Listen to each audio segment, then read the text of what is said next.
Now, page 4, the uncivil rising blue tide. There is alarming reporting coming out of one of the most anti-Trump entities on the planet, the Washington Post. Now, given the Post is not going to proffer anything positive about the 45th president, the paper commissioned a generic congressional poll. The results should be sobering for the Republican Party. Democrat House candidates now lead their Republican opponents nationally 52 to 38%. This is among registered voters. That's a 14-point gap. Also, 60% of those polled say they'd rather see the next Congress controlled by the Democrats. Okay, yes, it's another mainstream media poll. Yes, these are the same people who got it wrong in 2016. But at the very least, this is a warning shot. At the very least, this poll is a wake-up call to the Republican Party that the congressional leadership is failing to engage the people. In other words, Democrat voters are energized more than the Republican base. And somewhere out there rallying Democrats is the man himself, Barack Hussein Obama. Even at the funeral service for Senator John McCain, the 44th president just could not pass up an opportunity to get political, going low while pretending to go high.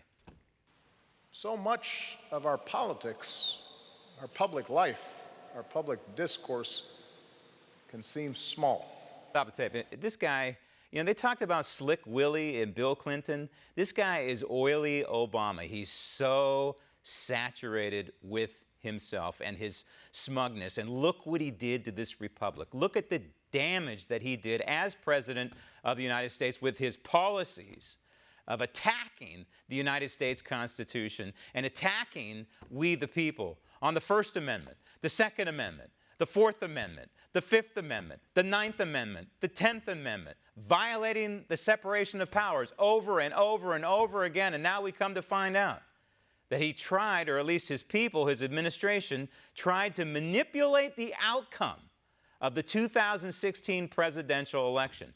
And nobody is being held accountable.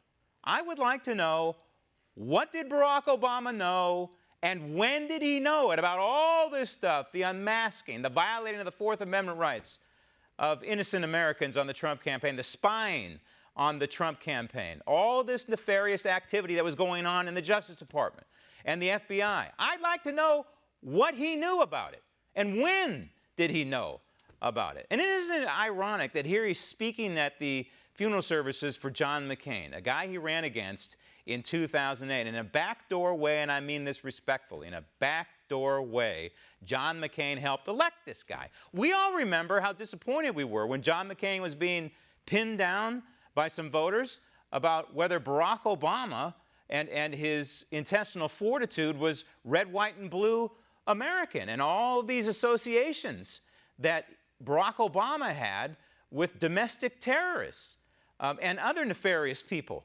in this country. And John McCain poo-pooed him on national television repeatedly, poo-pooed him. And that's, in essence, one way that Barack Obama was ushered in to the Oval Office. Roll tape. And mean. Stop tape. Let's talk about mean. Let's talk about mean. How about weaponizing the IRS? How about going after conservative groups by using the Internal Revenue Service to attack them? What else is mean that Barack Obama did while he was president? How about the debt? Now, president cannot be accused, and the entire debt is his, but certainly he played a huge role in accumulating somewhere in the neighborhood of, what is it, $7-8 trillion worth of debt while he was in office, 8 years in the White House. That's an astounding figure. Weaponizing the IRS, building the debt. How about degrading and trying to destroy our United States military? Did a fabulous job of that. How about dividing people in this country by ethnicity or by religion or by wealth or the lack thereof? This man was the great divider. And here he is preaching about civility. Civility. Roll tape. Petty. Trafficking in bombast. Stop the tape. Insult. This is the not so thinly veiled attack on President Trump. Bombast an insult. Well, let me ask a question. Would you rather have a president who's a bull in a china shop who adheres to the United States Constitution, or a president who spits venom at Lady Liberty? I know my answer. All right, so the question is, will there be an Obama effect in the 2018 election? Let's be honest, Obama can energize the Democrat base. If the 44th president returns true to form, and if those polling numbers are even close to being accurate, and if the Republican leadership does not get its act together and quickly, then the likelihood of a rising blue tide in November would be imminent. Want to see more videos like this? Click on the link below and subscribe to One America News on YouTube, and call your cable provider and kindly demand that One America News is added to your lineup. Call and subscribe today.